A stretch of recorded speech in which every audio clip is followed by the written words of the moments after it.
நாம் நிற்பதும் நிர்மூலமாக இருக்கிறதும் கர்த்தருடைய பெரிதான கிருபை. ஆமென். ஆண்டவர் நம்மை ஜீவனோடு பாதுகாத்து வைத்திருக்கிறார். அவருடைய நாமத்துக்கு மகிமை உண்டாவதாக. ஜபத்தில் இருந்து அதிகமாக ஜெபிங்க. பரிசுத்தாவியில நிறைந்த ஜெபிங்கள். வீட்டில் இருக்கும்பொழுது அந்நிய பாஷை நிறைய பேசி ஆண்டவருடைய சமூகத்தில் காத்திருங்க. கர்த்தருடைய ஆவியானவர் பலப்படுத்துவார். ஆமென். வார்த்தைக்கு நிறைய கடந்து சொல்லுவோம். நீதிமொழிகளின் புத்தகத்தை திருப்பிக் கொள்வோம். 8ஆம் அதிகாரம். நீதிமொழிகள் 8ஆம் அதிகாரம் 36ஆம் வசனத்தை வாசித்து நாம் அப்படியே கர்த்தருடைய வார்த்தைக்கு நிறைய கடந்து சொல்லுவோம். நீதிமொழிகள் 8ஆம் அதிகாரம் 36ஆம் வசனம். எனக்கு விரோதமாய் பாவம் செய்கிறவனோ தன் ஆத்துமாவை சேதப்படுத்துகிறான்.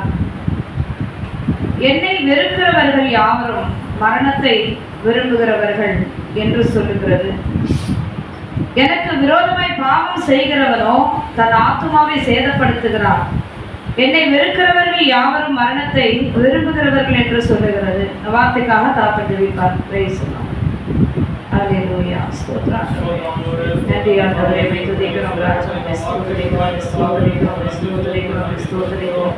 கர்த்தரே நாங்கள் துதிக்கிறோம் ஐயா. வானத்தை பூமி உண்டாக்கிய தேவனாகிய கர்த்தரே நீங்க பேசுகிற ராஜா. சுகமனவரே நாங்கள் துதிக்கிறோம் ஆண்டவரே. ஹல்லேலூயா. ஹல்லேலூயா. ஆமென். ஆமென். ஹல்லேலூயா. நல்லவர். ஆமென். கர்த்தருடைய நாமம் மகிமைப்படுவதாக. இரவு நேரத்தில் 2 மணி வரைக்கும் ஆவியானவருடைய வார்த்தை வெளிப்பட்டது. பிறகு நாங்கள் படுக்கைக்கு செல்ல 2:30 ஆயிடுச்சு. இருந்தாலும் பலவீனத்தின் மத்தியிலே நிற்கிறேன். கர்த்தரனை பலப்படுத்துவாராமே. கர்த்தர் நல்லவராமே. அருமையான ஒரு வார்த்தை. நீதிமொழிகள் 8ஆம் அதிகாரம் 36ஆம் வசனம். எனக்கு விரோதமாய் பாவம் செய்கிறவனோ தன் ஆத்துமாவை சேதப்படுத்துகிறான். என்னை வெறுக்கிறவர்கள் யாவரும் மரணத்தை விரும்புகிறவர்கள் என்று சொல்லுகிறது. அல்லேலூயா. கர்த்தருடைய வார்த்தை வெளிப்படுகிறது. எனக்கு விரோதமாய் பாவம் செய்கிறவனோ, தேவனுக்கு விரோதமான பாவம், தேவனுக்கு விரோதமான பாவங்களை செய்கிறவர்கள் என்ன பண்றாங்களா, தன்னுடைய உள்ளான ஆத்துமாவை அவர்கள் சேதப்படுத்துகிறார்கள். ஆத்துமாவை சேதப்படுத்துகிறது. சேதப்படுத்துகிறதுனா அது ரொம்ப ஒரு அற்புதமான ஒரு வார்த்தை. சேதப்படுத்துறது என்ன அர்த்தம்? அதனுடைய தன்மையை இழக்க செய்கிறது. ஆத்மாவுடைய நல்ல தன்மையை இழக்க செய்கிற காரியம். அப்போ தேவனுக்கு விரோதமான பாவம், உலக சிநேகம் தான் தேவனுக்கு விரோதமான பாவமா இருக்குது. கர்த்தருடைய சித்தத்துக்கு செவிப்படாதபடி இருக்கிறது. ஆண்டு சொல்லுகிற வார்த்தை கீழ்ப்படியாமல் இருக்கிறது. ஏதேன் தோட்டத்துல நம்ம பார்த்தோம், ஆண்டோட வார்த்தைக்கு என்ன பண்ணல, ஆதாம் ஏவாளும் கீழ்ப்படியவில்லை. ஆண்டவர் சொன்ன கட்டளைகளுக்கு அவர்கள் கீழ்ப்படியவில்லை. அதனால் ஆண்டவர் என்ன பண்ணார், அவர்களை அவருடைய பிரசனத்திலிருந்து அவர்களை தள்ளினார். அது தேவனுக்கு விரோதமான பாவமா இருந்தது. அங்குதான் அந்த பாவம் தொடங்கப்பட்டது. ஆண்டவருடைய வார்த்தையை அவர்கள் என்ன பண்ணல, கீழ்ப்படியவில்லை. பிரியமானவர்களே, வசனம் சொல்லுது, தன் ஆத்துமாவை என்ன பண்றான், அவன் சேதப்படுத்துகிறான். ஆத்துமா. எல்லாருக்கும் மரணம் இருக்கு இல்ல, எல்லாருக்கும் மரணம் இருக்கு. பயங்கர பலவீனம் வரும்பொழுது நம்ம இருதயத்துல ஒரு பயம் வரும்.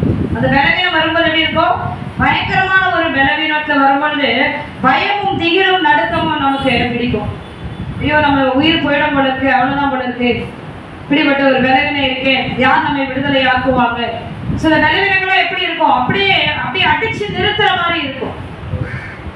நீ நிறைய பேர் கேட்கிறாங்க, மந்திரம் இருக்கா, உண்மைதானா, அந்த மந்திரங்கள்ல உண்மைதானா அப்படின்னு கேட்கிறாங்க. இப்ப என்னோட கூட வேலை செய்கிற ஒரு ஆசிரியர் சொன்னாங்க, அப்படியே சில காரியங்களை நாசில சில விலவினை ஏறிச்சு, ஏதோ ஒரு காத்து போல மூக்கு வழியா ஏறி அப்படியே சரீரத்தை அப்படியே பிளாக் பண்ணிடுச்சு. என்ன செய்யறதுன்னு எனக்கு தெரியல. சரீரத்தை ஒரு அடி எடுத்து வைக்க முடியல. சரீரம் பயங்கர பலவீனம் ஆயிடுச்சு. அப்படியே போய் படுத்தேன். கொஞ்ச நேரத்துல எனக்கு என்ன நடந்ததுன்னே தெரியல. என்னுடைய தலைமுடியை பிடிச்சி யாரோ அப்படி இழுக்கிற மாதிரி இருந்தது. என்னுடைய இருதயத்தை அப்படியே குடலோட அப்படியே புடுங்குற மாதிரி, அப்படியே சரீரத்திலிருந்து அந்த ஜீவனை எடுக்கத்தக்கதான ஒரு பயங்கரமான ஒரு பலன். அவங்க விக்கிர ஆராதனை செய்யறவங்க அவங்க சொன்னாங்க, இந்த மாதிரி ஒரு காரியங்கள் நடந்தது அப்படின்னு சொல்லுவோம். நான் அதை சொன்னேன், இது உங்களுக்கு விரோதமாக செய்யப்பட்ட காரியங்க, நான் எப்படி இருந்தாலும் இருக்கா? இது உண்மைதானா? சரீரம் பாடுபடாது, உள்ள இருக்கிற ஆத்துமா என்ன பண்ணும்? பயங்கரமான ஒரு வேதனைக்குள்ள ஆகும். ஐயோ உனக்கு என்ன ஆயிடுமோ, என்ன ஆயிடுமோ, ஏதோ ஆயிடுமோ, பயங்கர உனக்கு மயக்கம் வரும்போது வச்சுங்களேன், உடனே நான் ஆண்டவரை சீர்படுத்திப்பா, ஆண்டவரே என்னென்ன காரியம் நான் செய்திருக்கணும் தெரியல, இந்த நிமிஷத்துல எனக்கு ஜீவன் போயிடுச்சுன்னா யாருக்கிட்டெல்லாம் நான் ஆண்டவரை கோவப்படுத்திருக்கேன், யாருக்கிட்டெல்லாம் நான் கோவமாய் நடந்திருக்கிறேன், ஆண்டவரை ஒரு நிமிஷம் தயவாய் மன்னியோ, என் ஜீவனை இப்பொழுது நீ எடுத்துக்கொள்ளுகிறானால் ஒரு நிமிஷம் என்ன மன்னிச்சிருங்க ஆண்டவரே அப்படின்னு சொல்லி எத்தனையோ ஒரு பயங்கரமான மயக்கத்து நேரத்துல எல்லாம் நான் ஆண்டவருடைய சமூகத்துல கேட்டது உண்டு. அந்த மரண பயம் இருக்கு பாருங்க, மோசமானது. ஏன்னா மரணத்துக்கு பிறகு அந்த ஆத்மா எங்க போக போகுதுன்றது தெரிந்திருக்கு உங்களுக்கு எனக்கும், சத்தியம் தெரிந்திருக்கிற உங்களுக்கு எனக்கும். என்ன இருக்கு? கண் விழிக்கும் போது யாரை பார்க்கணும்? நான் கண் விழிக்கும் பொழுது அல்லேலூயா அந்த சரீரமாகிய இந்த உடல் அப்படியே கண்களை மூடும் பொழுது ஆத்மா விழிக்கும் பொழுது எப்படி இருக்கணும்? அவரை தரிசிக்கணும். நான் பலிவிடுக்கிறது உண்மையை சொல்றேன். பயங்கர மயக்கம் அப்படியே இழுத்து விட்டு போவோம். எனக்கு அந்த 2 செகண்ட்ல ஆண்டோடைய சமூகத்துல கண்ணீர் வடிப்பேன். ஆண்டவரே அதை கைவிட்டாதீங்க. ஒருவேளை இந்த நிமிஷத்துல என்னுடைய மரணம் இருக்குமானால் எங்க நான் போகணும்ன்றதை ஆண்டவரை முடிவு வைத்திருக்கிறேன். ஒரு நிமிஷம் நான் மன்னிச்சிருங்கப்பா, என்னை கழுவி பரிசுத்தப்படுத்துறீங்க ஆண்டவரே, என்னை மன்னியும் ஆண்டவரே என்று சொல்லி. ஏன்னா உள்ள இருக்கிற ஆத்துமா அவ்வளவு விலையேற பெற்றது. ஆத்துமா ஈடேறுகிறதுக்கு தான் இன்னைக்கு ஊழியக்காரங்க சொல்றாங்க, சீக்கிரமா தேவனுடைய நாமத்தை மகிமைப்படுத்த, ஆராதனை பண்ண, வீட்டில் உட்கார்ந்து செவி. அருமையான சகோதரிக்காக நான் கர்த்தரை ஸ்துதிக்கிறேன், ஸ்தோத்தரிக்கிறேன். பெரக்கா சபையில என்னுடைய சத்தம் பயங்கரமா இருக்கும். அந்த மாதிரி ஒரு சத்தத்தை இன்னைக்கு நம்முடைய ஆலயத்துல கேட்டேன். சத்தமா பாடுறாங்க. நான் தேடுறேன், வேற யாரையும் வாயோ பாக்குறேன், யார் அது சத்தமா பாடுறது? வரைக்கும் நம்ம சபையில சத்தமா பாட மாட்டாங்களே. நல்ல அருமையான ஊழியக்காரருடைய மனைவி சத்தமா பாடுறாங்க. அது மாதிரிதான் நான் பாடுவேன். ஆண்டவர் மைக் இல்லைன்னா கூட என்ன பண்ணியிருக்காரு? மைக்கே இல்லைன்னா கூட அவரை பிரசங்கத்தை கேட்ட அந்த காரியங்களை தேவன் எனக்கு கொடுத்திருக்கிறார். அல்லேலூயா. நல்ல கை தட்டுவாங்க, சரியான கை தட்டுவேன். நான் என்னை விட்டீங்கன்னு வச்சுங்களேன், நல்ல கை தட்டி பாடி ஆராதிப்பார். அவ்வளோ ஒரு பிராக்டிஸ் எங்களுடைய சபையில எங்களுக்கு கொடுத்தாங்க. இன்னைக்கு பாத்தீங்களா, தேவாலயத்துக்கு வர்றதுக்கு ஜனங்களுக்கு மனதில்லை. எப்படி இருக்கும் பாருங்க, எத்தனை பேர் உட்கார்ந்து இருக்கோம் பாருங்க. அவர்கள் என்ன பண்றாங்க சொல்லுங்க? தேவனுக்கு விரோதமான பாவங்களை செய்கிறார்கள்.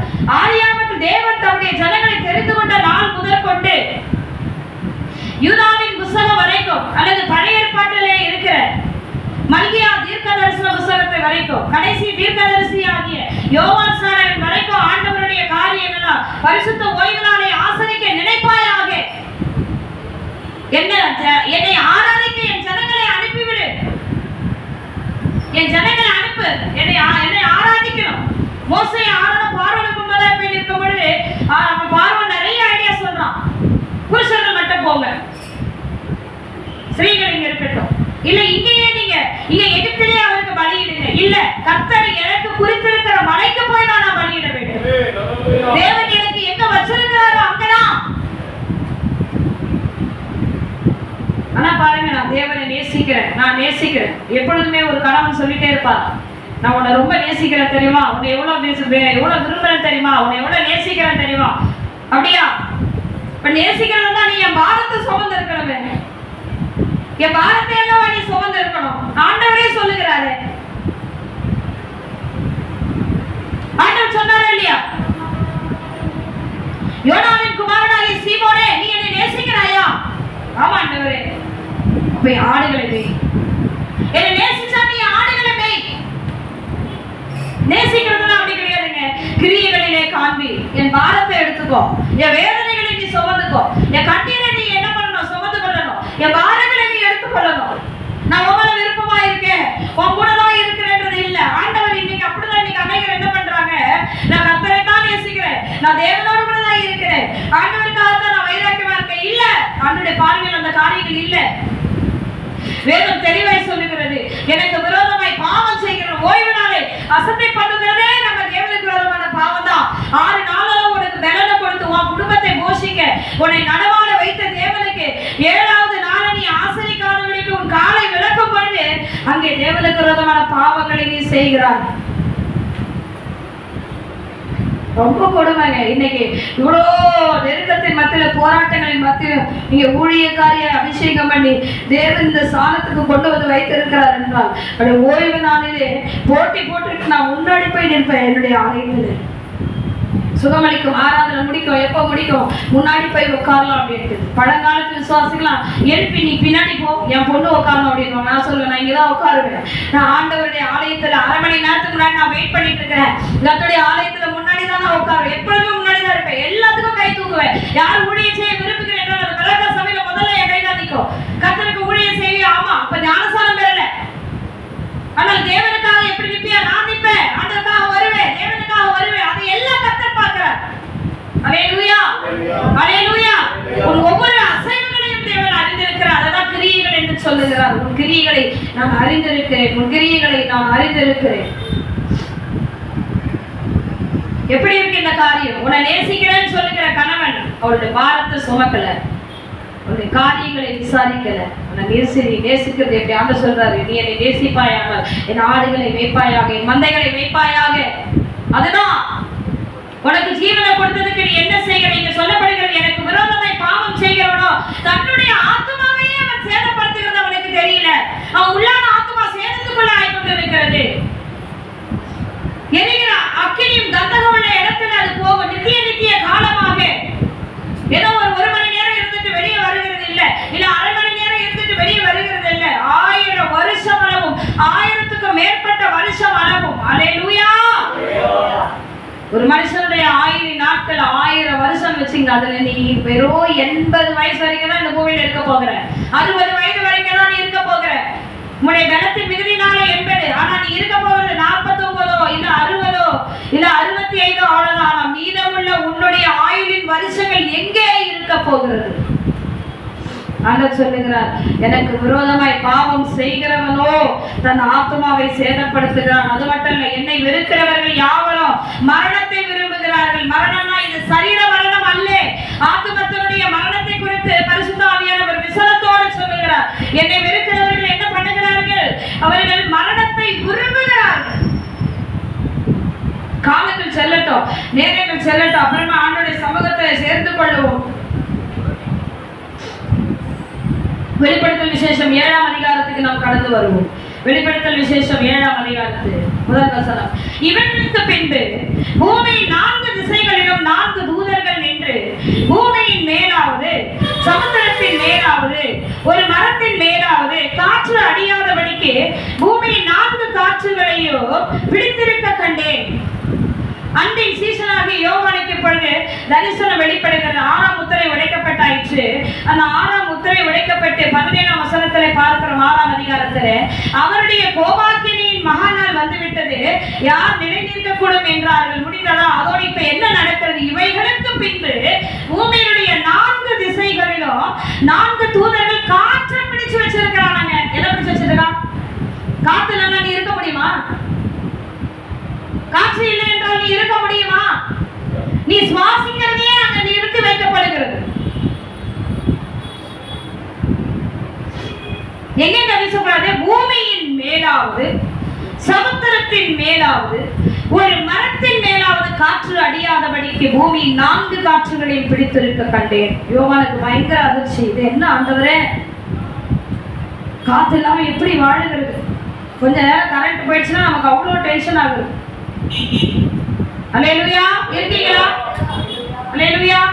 ஆதி நாட்கள்லாம் மைக்கு கிடையாது, ஸ்ட்ரேஞ்சர் கிடையாது, இல்ல எதுவுமே கிடையாது. ஆனால் ஆண்டவராகிய இயேசு கிறிஸ்து மலையின் மேல் ஏறி அவர் உட்கார்ந்து பிரசங்கம் பண்ண பொழுது அவ்வளோ ஜனங்கள் அவருடைய பிரசங்கத்தை கேட்டார்கள். அப்போ ஆண்டவருடைய கிட்ட கேட்டாங்க, அது எப்படி தகப்பனே மலையின் மேல் இது ஏறி பிரசங்கம் பண்ணதை ஜனங்கள் எப்படி அதை தெளிவா அவ்வளோ ஜனங்களை கேட்டாங்கன்னா அவங்க எப்படி இருந்தாங்களா? அமைதியா இருந்தார்கள், ஒரு சத்தம் போல.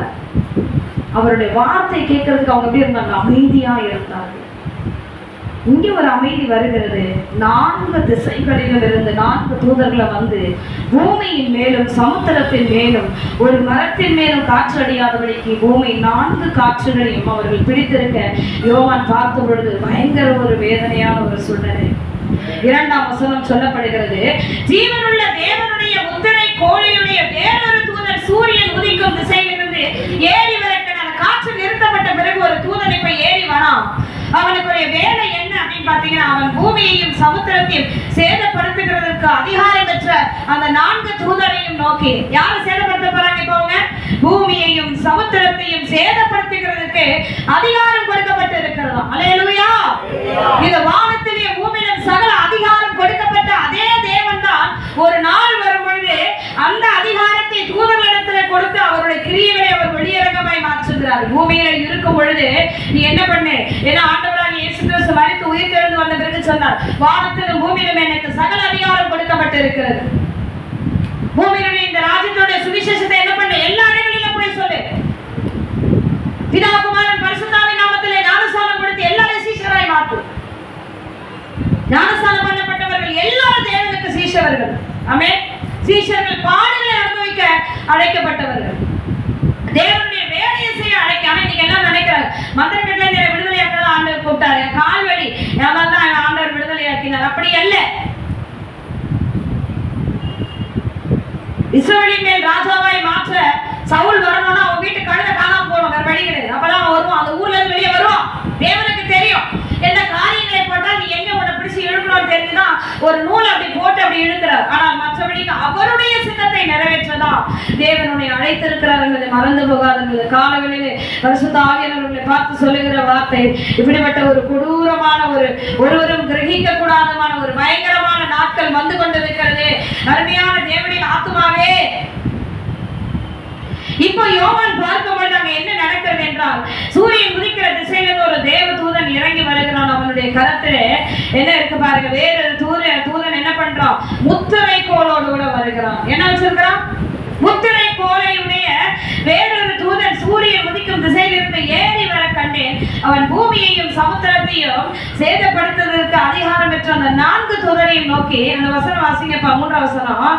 நாம் நமது தேவனுடைய ஊழியக்காரரின் நெற்றிகளில் முத்திரை போட்டு தீரும் அளவு பூமியையும் சமுத்திரத்தையும் மரங்களையும் சேதப்படுத்தாதிருங்கள் என்று மகா சத்தமிட்டு கூப்பிட்டான். என்ன சூழ்நிலைகள் நடக்கிறது, என்ன நாட்களிலே இது நடக்கிறது என்றால், உபத்திரவத்தின் நாட்களிலே கூட மீதமுள்ள உண்மையுள்ள கிறிஸ்தவர்கள் அந்த நாட்களில் இருந்திருக்கிறார்கள். இஸ்ரவேலிலும் யூதர்கள் ஒரு சிலர் உண்மையாக தேவனுக்கு என்று வைராக்கியமாய் இருக்கிற ஒரு சில ஜனங்கள் உண்டு. பாதுகாக்கப்பட்ட ஜனங்கள் இடத்திலே உண்டு. ஆவிக்குரிய கிறிஸ்தவர்கள் ஆகிய புறஜாதிகளாகிய தேவனுக்காக வைராக்கியமாய் இருக்கிற ஜனங்கள் அந்த உபத்திரவத்தின் நாட்களில் கூட உயிரோடு இருந்திருக்கிறார்கள். அல்லேலூயா. சபை எடுத்துக்கொள்ளப்படுகிறது. எப்பொழுது சபை எடுத்துக்கொள்ள? ரகசிய வருகளே மனவாட்டி சபை எடுத்துக்கொள்ளப்படுகிறது. மனவாட்டினா இந்த மனவாட்டி நினைச்சுக்காதீங்க. அந்த மனவாட்டிக்குரிய தகுதி இன்னும் வரவே இல்லை. பேருக்கு தான் மனவாட்டி. குபேரன் சொல்லி அவங்ககிட்ட என்ன இருக்காது? கண்ணப்பன் சொன்னா என்ன இருக்காது? கண் இல்லை. மனவாட்டி என்றால் மனவாட்டியாய் இருக்க வேண்டும். ஆமே. ஒரு அலேலியா சொல்லுங்களேன். ஏமா அப்படி சொல்றீங்க? நாங்களாம் மனவாட்டிகள் தான். எத்தனை பேர் சொல்றீங்க? கரங்களை உயர்த்தி தேவ சமூகத்திலே காட்டுவோம். நாங்கள் மனவாட்டிகள் தான், என்னையோடு தீவட்டியோடு காத்திருக்கிறதா என்று சொல்லி கரங்களை அசைத்து தேவனுக்கு நாமத்தை மகிமைப்படுத்தலாமா? அல்லேலூயா. நாம் நமது தேவனுடைய ஊழியக்காரர் நெற்றிகளில் முத்திரை போட்டு திருமணவும் பூமியின் சமுத்திரத்தையும் மரங்களையும் சேதப்படுத்தாதீர்கள் என்று மகா சத்த. ஆண்டவர் எவ்வளவு வைராக்கியமா இருக்காரு. உண்மையான பிள்ளைகளை விட்டுறக்கூடாது. இவ்வளவு உபத்திரவத்துல கூட எனக்காக வைராக்கியமா நிக்கிற பிள்ளைகளை விட்டுறாத. அப்படின்னா என்ன பண்றாரு? உங்களை என்னைய அறிந்து வைத்திருக்கிறார். அல்லேலூயா. கிரியைகளை அறிந்திருக்கிற தேவன் உன்னை கைவிடவே மாட்டார். நீ உண்மையா இருப்பாயானால் ஆமென், அவருடைய சமூகத்துல செலவழிக்கிற ஒவ்வொரு நிமிஷத்துக்கும் அவர் பலன் கொடுக்கிற தேவன். இதுல இருந்து என்ன விளங்குது? ஒருத்தரை கூட என் பிள்ளைகளை விட்டுறக்கூடாது. அல்லேலூயா. அல்லேலூயா. கர்த்தருடைய நாமம் மகிமைப்படுவார். ஒருவர் கூட தப்பவே. என்னுடைய பிள்ளைகள் அந்த பூமியில இவ்வளவு உபத்திரவத்துல கூட நிற்கிறவர்கள் உண்டு. அதைத்தான் அங்க 5ஆம் முத்திரை எப்ப நம்ம பார்த்தோம். 9ஆம் வசனத்துல 6ஆம் அதிகாரத்துல 5ஆம் முத்திரையில உடைக்கப்படும் போது ஏற்கனவே மரித்து போய் இருக்கிற ஆத்துமாக்கள் பரதீசரை சொல்றாங்க, இந்த எங்களை மாதிரி ரத்த சாட்சியை மரித்தவர்களே, நீங்க எப்போ எங்க ரத்தத்துக்கு நீங்க பழி வாங்க போறீங்கன்னு சொல்லி அவங்க எல்லாம் ஆண்டோட சமூகத்துல கேட்கிறாங்க. அப்ப அவங்களுக்கு சொல்லப்படுது, உங்களை போல கொலை பண்ண போகிறவர்கள் பூமியில இருக்கிறாங்க, அதனால கொஞ்ச காலம் நீங்க இளைப்பாறுங்கள் என்று அவர்களுக்கு ஆணைகள் கொடுக்கப்படுகிறது. அதற்கப்புறம் தான் உபத்திரவங்கள் தொடங்க ஆரம்பிக்கிறது.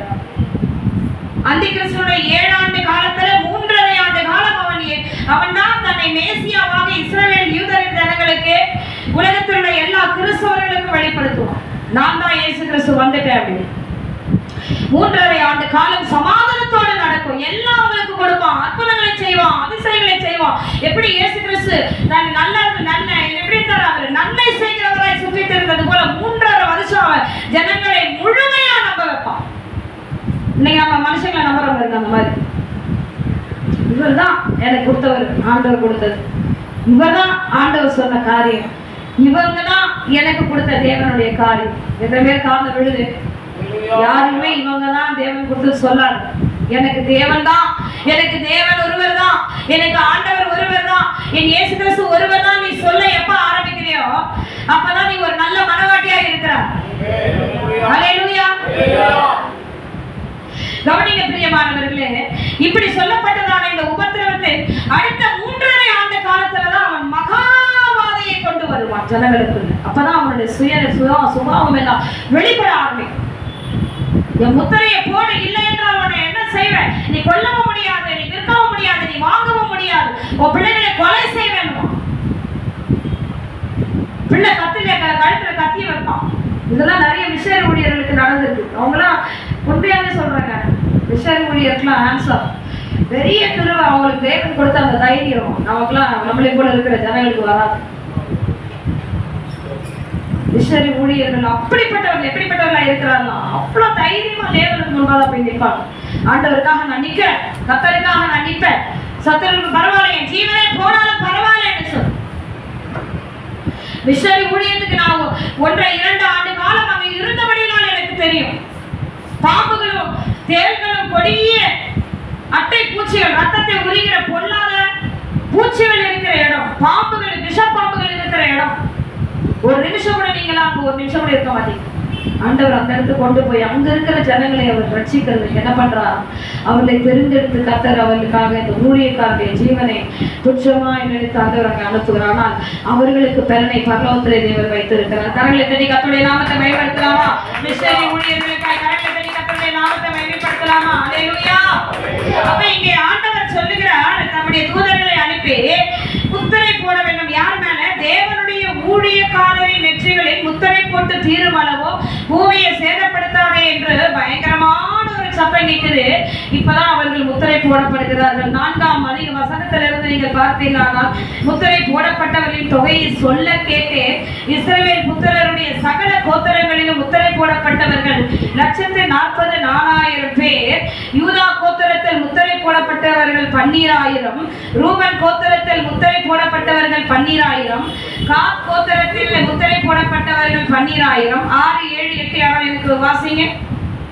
ஆசேர் கோத்திரத்தில் முத்திரை போடப்பட்டவர்கள் 12,000, நப்தலி கோத்திரத்தில் முத்திரை போடப்பட்டவர்கள் 12,000, மனேசே கோத்திரத்தில் முத்திரை போடப்பட்டவர்கள் 12,000, சிமியோன் கோத்திரத்தில் முத்திரை போடப்பட்டவர்கள் 12,000, லேவி கோத்திரத்தில் முத்திரை போடப்பட்டவர்கள் 12,000, இசக்கார் கோத்திரத்தில் முத்திரை போடப்பட்டவர்கள் 12,000, செபுலோன் கோத்திரத்தில் முத்திரை போடப்பட்டவர்கள் 12,000, யோசேப் கோத்திரத்தில் முத்திரை போடப்பட்டவர்கள் 12,000, பென்யமீன் கோத்திரத்தில் முத்திரை போடப்பட்டவர்கள் 12,000. முதலாவது யாருக்கு முத்திரை போடப்படுகிறது? 12 கோத்திரத்துடைய ஜனங்களுக்கு தான் முதல் முத்திரை. அல்லேலூயா. முதல்ல அவர்களுக்கு முத்திரை போடப்படுகிறது. அப்போ இவர்கள் எல்லாம் அந்த உபத்திரவத்தின் காலத்திலே கூட கிறிஸ்துவை மறுதலியாதபடிக்கு வைராக்கியமாய் அங்க நின்று இருக்கிறார். கைவிடப்பட்டவர்கள் தான் நல்ல. இன்னைக்கும் நம்ம பாருங்களேன், நம்ம தெளிவா ஓடிட்டு இருப்போம். திடீர்னு ஒரு பிரச்சனையில நம்ம என்ன பண்ணுவோம், அப்படியே ஜபத்தை இழந்துரும். அந்த நேரத்தில் ஆண்டவர் நிச்சயமா நம்ம கைவிடப்படுவோம். கைவிடப்பட்டுட்டோன்றதுக்காக கிறிஸ்துவை மறுதலிக்க மாட்டோம். அந்த இடத்துல ஆண்டவருக்காக உயிரோடு நிற்போம். ஆமென். அல்லேலூயா. தேவனுக்காக நிற்போம். அதுக்காக எப்பொழுதுமே ஆயத்தமா இருங்கள் என்று சொல்லப்பட்டிருக்கு. இடைவிடாமல் ஜெபம் பண்ணுங்கள், எப்பொழுதும் கர்த்தருக்கு ஆயத்தமாய் இருங்கள் என்று சொல்லப்பட்டிருக்கு.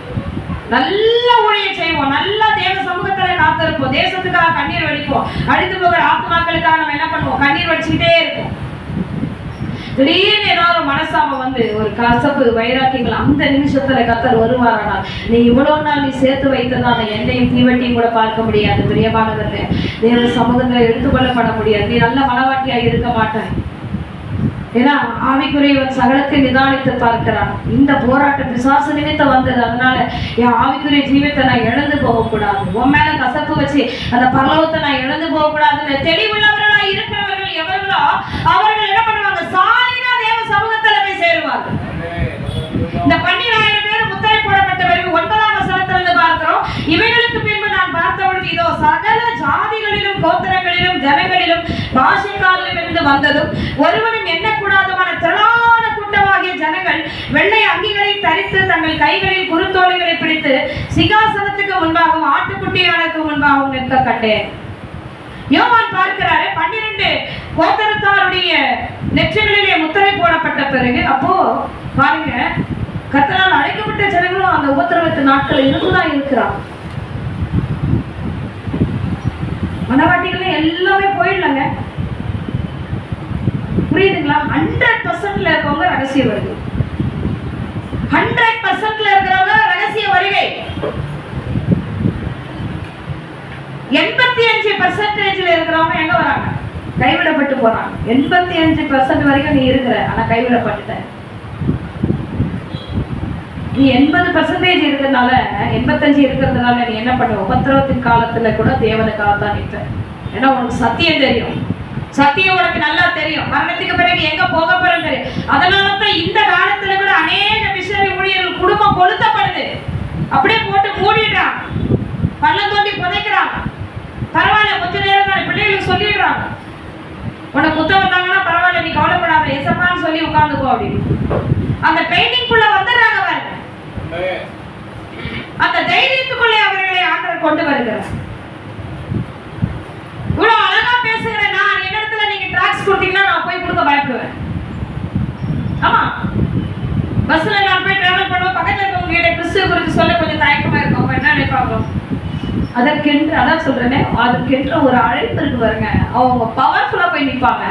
நீ எப்படிப்பட்ட ஆளா இருந்தாலும் சரி, இயேசுதான் மெய்யான தேவன். என்ன பேர் புரியுது? என்ன பேர் புரியுது? ஆவிக்குரிய ஆண்டவர் தாளங்கள் பிரயோஜனங்கள் எப்படி கொடுத்திருக்காராம்? அந்த பரிசுத்தாவின் நீ கொடுத்ததான வரங்களுக்கு உன்னுடைய பிரயோஜனத்துக்கு ஏற்றபடி கொடுக்கப்பட்டிருக்கிறது. உன் நிமித்தமாய் அதே ஆவியுடைய மனுஷர்களை தொடும்படிக்கு அவரை விடுவிக்கும்படிக்கு உன் மேல ஆண்டவர் அந்த பரிசுத்தாவின் வல்லமையை வச்சிருக்கிறார். எத்தனை பேர் இருக்கிறீங்க? அல்லேலூயா சொல்லுங்களேன். அல்லேலூயா, அல்லேலூயா. நாம இப்பொழுது யோவான் பார்க்கிறார். அடுத்தது புறஜாதிகளாகிய கைவிடப்பட்ட ஜனங்கள் எண்ணிக்கையே இல்லை, அவ்வளோ ஜனங்களும் வெண்ணங்கியை தரித்து கொண்டு தேவ சமூகத்தில் சிங்காசனத்துக்கு முன்பதாக ஆட்டுக்குட்டியான குடும்பம் இருக்க கண்டேன். பிரியமானவர்களே, அநேகர் சொல்றாங்க உபத்திரவத்து காலத்துலலாம் நீங்களாம் இருக்க மாட்டீங்க, எல்லாரும் நீங்க எடுத்துக்கொள்ளப்படும். இல்லை, அப்பொழுதும் உபத்திரவத்தின் காலத்திலும் சிலர் கைவிடப்பட்டவர்கள் அங்கே இருக்கிறார்கள். அதனால் அந்த சூழ்நிலைக்கு வரக்கூடாது. எல்லாரும் முழங்கால் படியிடுவோம், எல்லாரும் முழங்கால் படியிடுவோம். அந்த உபத்திரவத்தை பார்க்க முடியுமா? அந்த உபத்திரவத்தை பார்க்க முடியுமா? ரகசிய வருகைன்னா பிரச்சனை இல்லையே. ஆண்டவர் ஒரு கண்ணி வைக்கிற நேரத்துல அந்த மனவாட்டியை கூட்டிட்டு ஆயத்தமா இருந்தவர்கள் கல்யாண வீட்டுக்குள்ள அழகாய் பிரவேசிக்கிறார்கள். ஆனா அந்த உபத்திரவ காலத்துல ஒன்னால தாங்க முடியுமா? மகனே, உன் பிள்ளைய கொலை செய்வான், உன்னால சாப்பிட முடியாது, உன்னால வாங்க முடியாது, எதையும் விற்க முடியாது. அந்த நாட்களிலே நீ மகா காரியங்கள். அப்படி இதெல்லாம் சகித்து வந்தாதான் பரலோகத்துக்குள்ள பிரவேசிக்க முடியும். ஏற்கனவே உபத்திரவத்தின் நாட்களிலே இந்த உலகத்திலே பாடுகளை அனுபவிக்கிற நான் கைவிடப்பட்டு இன்னும் அப்படிப்பட்ட ஒரு சூழ்நிலைகளை தள்ளப்பட்டால் என்னால தாங்க முடியாதப்பான்னு சொல்லி எத்தனை பேர் ஆண்டவருடைய சமூகத்துல கரங்களை உயர்த்தி கேட்க போறீங்க?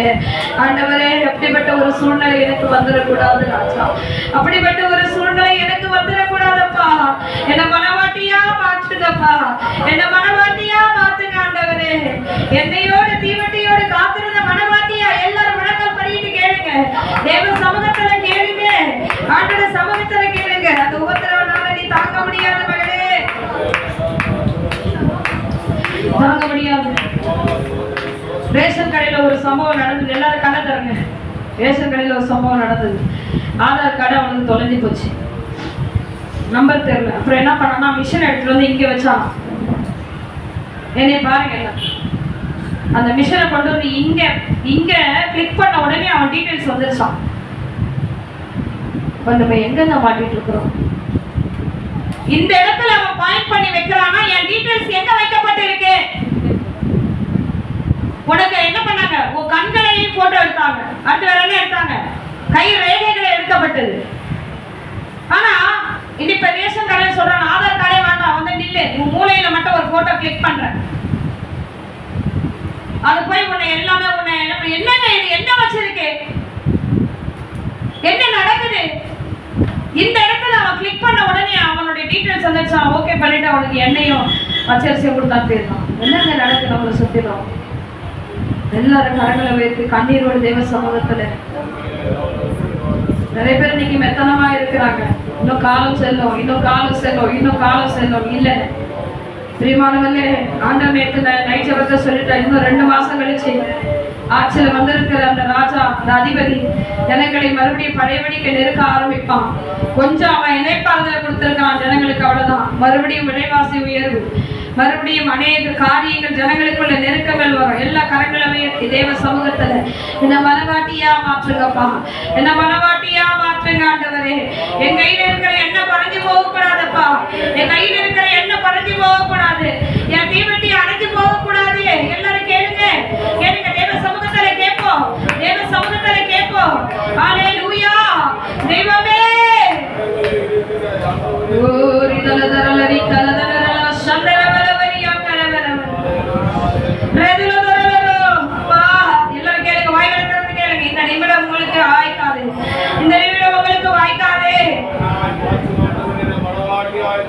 மத்தியில் இருக்கிறதால செல்வினையா வந்து இந்த வார்த்தைக்காக நம்ம இதோ ஜெபிப்பார்கள்.